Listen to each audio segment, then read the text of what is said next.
Welcome to our channel पर नए हैं तो प्लीज़ चैनल को ज़रूर सब्सक्राइब कीजिएगा। इसमें आपको हिस्ट्री से संबंधित टेस्ट चलाया जा रहा है जो सेट नंबर 7 है, जो आगामी बीपीएससी के थ्रू से 7 फेज़ बहाली होने वाली है, यानी 7 फेज़ टीचर वाली बहाली, उसको लेकर ये टेस्ट चल रहा है जो सेट नंबर 7वां है। इसमें आपको हिस्ट्री में एंशिएंट और मेडिवल से संबंधित जितने भी क्वेश्चन हैं वो सारे क्वेश्चन कराए जाएंगे। चलिए अब हम लोग देखते हैं, टेस्ट को बनाते हैं।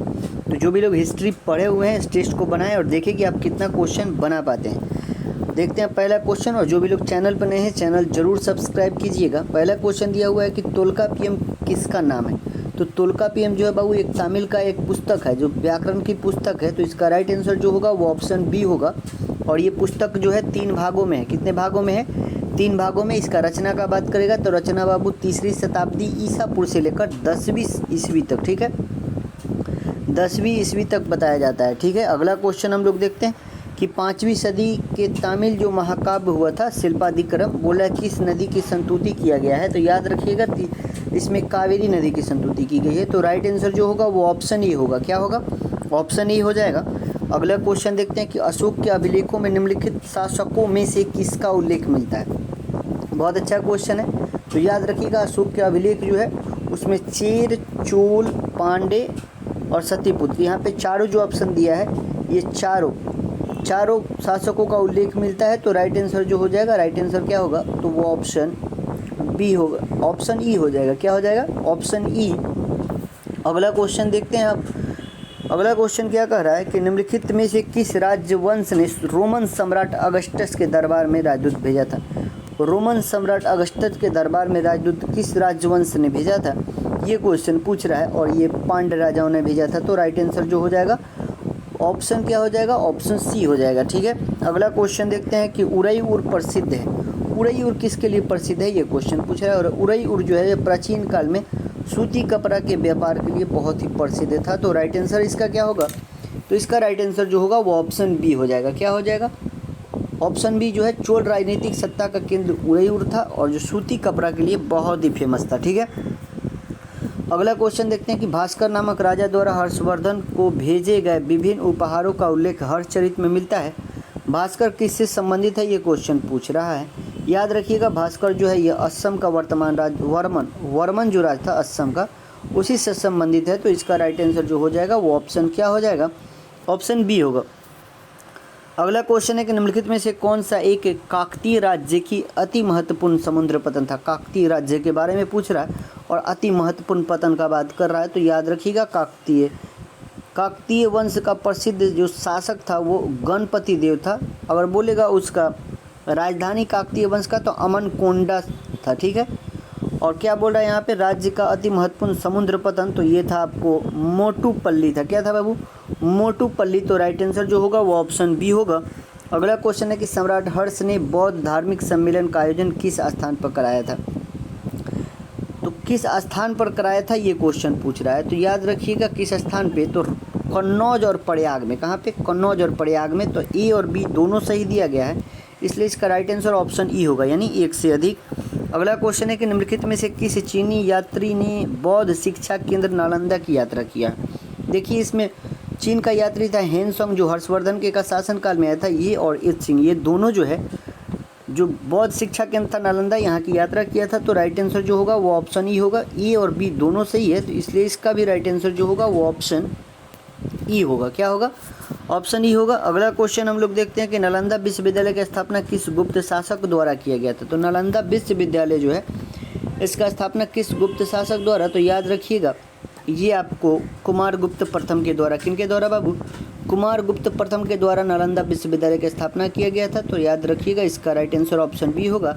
नालंदा विश्वविद्यालय को ऑक्सफोर्ड ऑफ महायान कहा जाता है। क्या कहा जाता है? ऑक्सफोर्ड ऑफ महायान कहा जाता था। अगला क्वेश्चन देखते हैं कि भारत के सांस्कृतिक इतिहास के संदर्भ में इतिवृत्तों, राजवंशी इतिहासों और वीर गाथाओं का गठन करना निम्नलिखित में से किसका व्यवसाय था। किसका व्यवसाय था? तो याद रखिएगा ये मगध का व्यवसाय था। मगध प्राचीन भारत का एक दरबारी था मगध। और इतिहासकार कहते हैं कि इतिवृत्त राजवंशी इतिहासों और महाकाव्य संबंधित कथाओं का याद करना विभिन्न समूहों का काम था, ठीक है। तो राइट आंसर जो होगा वो ऑप्शन डी होगा। अगला क्वेश्चन है कि चंद्रगुप्त द्वितीय के संदर्भ में निम्नलिखित में से कौन सा सही है। द्वितीय के बारे में बात कर रहा है, कौन सा सही है? देखिए, उसके काल में गुप्त साम्राज्य का उत्कर्ष शिखर पर पहुंचा था, ये बात सही दिया है। उसने उज्जैन को द्वितीय राजधानी बनाया था, ये भी बात सही है। और उसके काल में हेनसोंग आया था, हर्षवर्धन के काल में बोल रहा है कि हेनसोंग का बात करें, हेनसोंग भारत आया था, किसके काल में बोल रहा है? फिर दिया कि विक्रमादित्य की उपाधि थी। यहाँ पे देखो, ये भी सही है, ये सही है, ये सही है, ये सही है, ठीक है। तो इसका राइट आंसर जो होगा वो ऑप्शन क्या होगा? तो ऑप्शन ई हो जाएगा, ठीक है। अगला क्वेश्चन हम लोग देखते हैं कि गुप्त काल में राज्य के वर्गीकरण के संदर्भ में निम्नलिखित में से कौन सा बढ़ते हुए अनुक्रम में है? बहुत अच्छा क्वेश्चन है, याद रखिएगा। इसमें अब हम लोग को देखते हैं गुप्त काल में कैसा राज्य को वर्गीकरण किया गया था। तो सबसे पहले जो था बाबू, उसमें आपको ग्राम आता है। क्या आता है? यानी सबसे छोटा जो होता है वो ग्राम, उससे जो बड़ा था वो विथियाँ था। क्या था? विथियाँ। ग्राम के बाद विथियाँ, उसके बाद विषय, उसके बाद भुक्ति, उसके बाद राज्य। तो इस तरह देखेंगे तो राइट आंसर जो होगा वो ऑप्शन क्या होगा? Option B is right answer. अगला क्वेश्चन है कि गुप्त काल में जारी की गई स्वर्ण मुद्राओं को निम्नलिखित में से किस नाम से पुकारा जाता था? तो गुप्त काल में जो भी स्वर्ण की मुद्रा थी उसको किस नाम से पुकारा जाता था? तो याद रखिएगा, दीनार कहा जाता था। क्या कहा जाता था? दीनार। अगला क्वेश्चन है कि निम्नलिखित में से किस राजवंश ने वर्ष को 12 चंद्रमास में विभाजित किया? कौन सा राजवंश ने जो है वर्ष को 12 चंद्रमास में विभाजित किया? ये क्वेश्चन पूछ रहा है, और ये आपको किया था माठर। कौन? माठर जो है 5वीं सदी के मध्य वर्ष में 12 चंद्रमास में विभाजित किया था। तो राइट आंसर जो होगा वो ऑप्शन सी होगा। माठर वंश का इतिहास जो है वो उड़ीसा से संबंधित है। कहाँ से? उड़ीसा से संबंधित है। अगला क्वेश्चन हम लोग देखते हैं कि निम्नलिखित में से किसके देखभाल अग्रिहारिक नामक अधिकारी करता था? अग्रिहारिक नामक अधिकारी किसका देखभाल करता था बाबू? तो याद रखिएगा, वो धार्मिक न्यास। किसके? धार्मिक मामलों का जो भी बात होता था वो कौन करता था? अग्रिहारिक नामक अधिकारी। अगला क्वेश्चन है कि पूर्वी भारत में निम्नलिखित में से किस काल को रचनात्मक काल कहा जाता है? तो पूर्वी भारत में किस काल को रचनात्मक काल कहा जाता है बाबू? तो याद रखिएगा, 4वीं से 7वीं सदी। 4वीं से 7वीं सदी को रचनात्मक कार्यकाल कहा जाता है। अगला क्वेश्चन देखते हैं कि प्राचीन भारत में विशिष्ट पद संदर्भित थे। तो याद रखिएगा, प्राचीन भारत में जो विष्टि पद जो था वो संदर्भित था, किससे था बाबू? तो ये आपको बलात्सरम से था। किससे था? बलात्सरम से था। तो राइट आंसर जो होगा वो ऑप्शन ई होगा। अगला क्वेश्चन है कि निम्नलिखित में से किसने प्राचीन भारत में सर्वप्रथम आक्रमण किया था? तो प्राचीन भारत में सर्वप्रथम आक्रमण का बात कर रहा है, और सर्वप्रथम आक्रमण जो था ये यूनानियों ने किया था। यूनानियों ने सर्वप्रथम भारत में आक्रमण किया था, और प्राचीन भारत में यूनानी के बाद शकों ने भारत पर हमला किया था। अगला क्वेश्चन देखते हैं। अगला क्वेश्चन है कि निम्नलिखित में से किस शासक ने प्रसिद्ध सुदर्शन झील का जीर्णोद्धार कराया था? सुदर्शन झील तो जो था उसका मतलब दोबारा निर्माण करवाया था। तो याद रखिएगा, रुद्रदामन प्रथम ने। कौन? रुद्रदामन प्रथम। तो राइट आंसर जो होगा वो ऑप्शन सी हो जाएगा।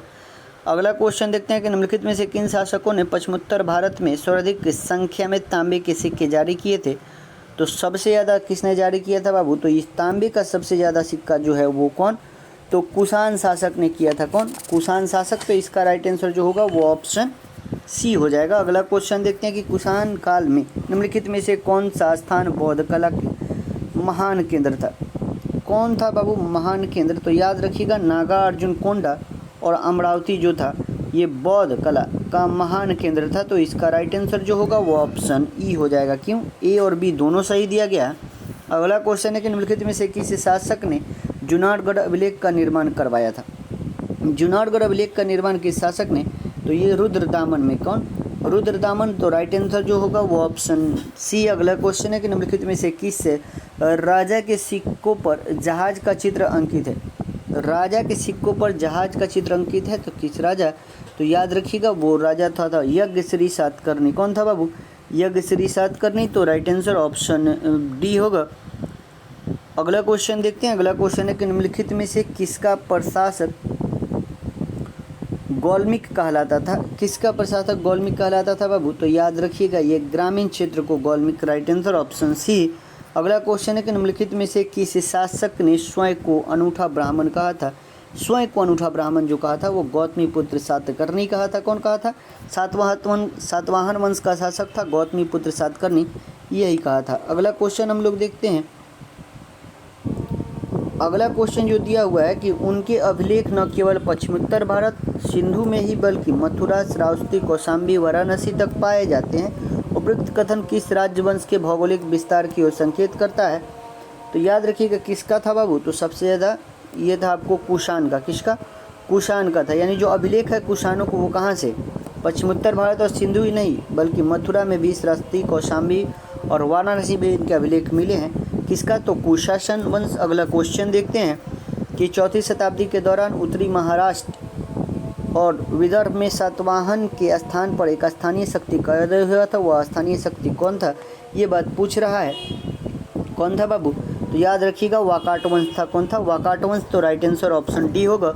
अगला क्वेश्चन है कि इरिथ्रियन एक यूनानी नाम है जिसका प्रयोग किया जाता है। तो इरिथ्रियन किसके लिए किया जाता है बाबू? यूनानी नाम है। और इरिथ्रियन जो है ये आपको लाल सागर के लिए किया जाता है। तो राइट आंसर कौन सा?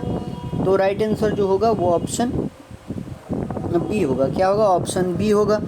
अगला क्वेश्चन हम लोग देखते हैं कि निम्नलिखित में से किसने भारत में सर्वप्रथम सोने के सिक्के जारी किए थे? तो भारत में सर्वप्रथम सोने का सिक्का का बात कर रहा है और सर्वप्रथम सोने का सिक्का हिंद यूनानियों ने किया था। कौन किया था? हिंद यूनानी। तो राइट आंसर जो हो जाएगा वो ऑप्शन डी हो जाएगा। बड़ी संख्या में इन्होंने सोने का सिक्का जारी किया था। अगला क्वेश्चन है कि अग्रहार के संदर्भ में निम्नलिखित कथनों में से कौन सा सही है?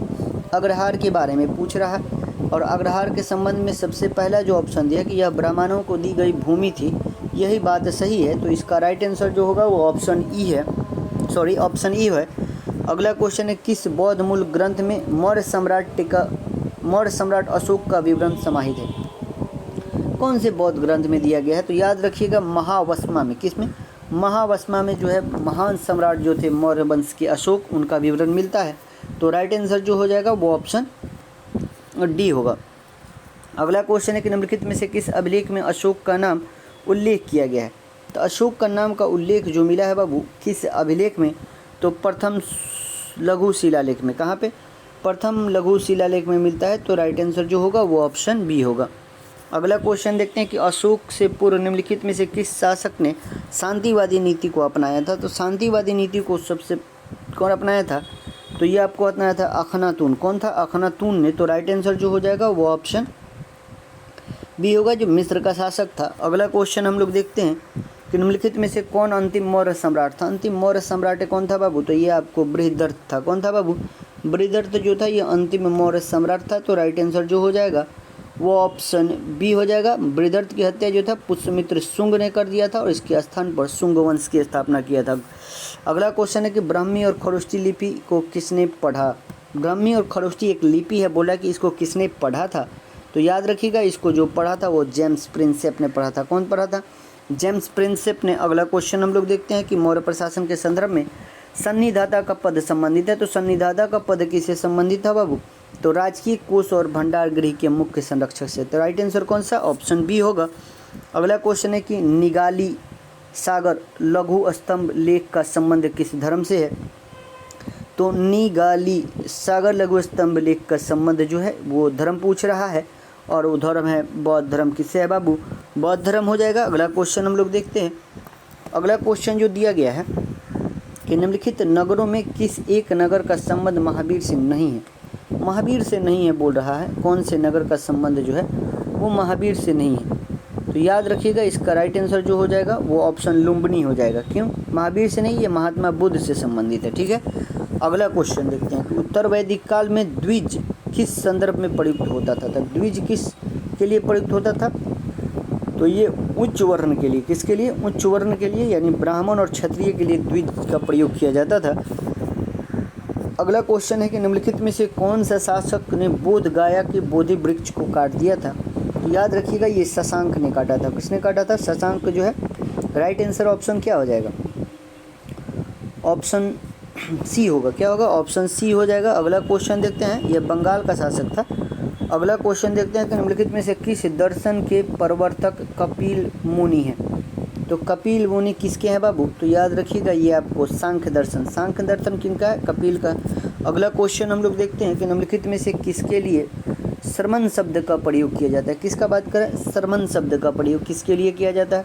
और श्रमण शब्द का प्रयोग ऐसे व्यक्ति जिन्होंने सांसारिक जीवन को त्याग दिया हो उनके लिए सरमन शब्द का प्रयोग किया जाता है, तो इसका राइट आंसर ऑप्शन सी होगा। अगला क्वेश्चन है कि बौद्ध धर्म में वैशाख संबंधित है, वैशाख बौद्ध धर्म से है वैशाख, और बोला है किससे संबंधित है, तो बुद्ध जयंती से है बाबू। किससे है बाबू, बुद्ध जयंती से वैशाख संबंधित है। अगला क्वेश्चन है कि निम्नलिखित जनपदों में से किसने सबसे पहले युद्ध में हथियारों का प्रयोग बड़े पैमाने पर किया था, तो याद रखिएगा युद्ध में बड़े पैमाने पर तो ये आपको मगध ने ही किया था, तो राइट आंसर कौन सा, राइट आंसर जो होगा वो ऑप्शन बी हो जाएगा। अगला क्वेश्चन है कि आरंभिक बौद्ध ग्रंथ जो था सुत्त पिटक के अनुसार आनंद और वनंद और सुखदा किसे कहा जाता,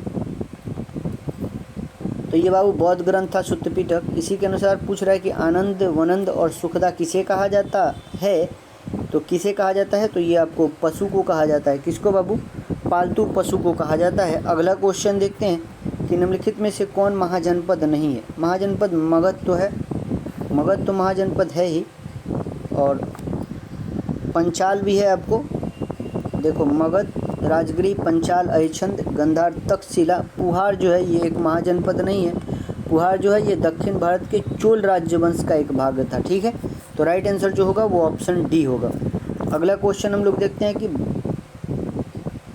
भारतीय उपमहाद्वीप में लौह का सर्वप्रथम साहित्यिक संदर्भ किससे मिलता है, तो याद रखिएगा किससे मिलता है बाबू, तो ये आपको यजुर्वेद से मिलता है। अगला क्वेश्चन हम लोग देखते हैं कि ऋग्वेद के किस देवता की संतुति संग्रहित नहीं है, ऋग्वेद में किस देवता की संतुति का संग्रह नहीं किया गया है, ये क्वेश्चन पूछ रहा है, नहीं है, तो याद रखिएगा पशुपति के बारे में नहीं चर्चा किया गया है, तो राइट आंसर जो है वो ऑप्शन सी है, पशुपति हड़प्पा काल के मुख्य देवता थे। और अगला क्वेश्चन जो आज का अंतिम है कि उत्तर वैदिक काल के संदर्भ में निम्नलिखित कथनों में से कौन सा कथन असत्य यानी गलत कथन का बात कर रहा है। देखो यहाँ पे इस काल में मनुष्य का संपूर्ण जीवन 4 आश्रमों में बांटा गया था, ये सही दिया गया है। इस काल में चारों वर्णों को समानता थी, ये बात गलत दिया गया है और गलत कथन का बात कर रहा है, तो इसका राइट आंसर जो होगा वो ऑप्शन बी होगा। आज के लिए इतना ही, मिलते हैं हम आपको अगली वीडियो में। जय हिंद, जय भारत।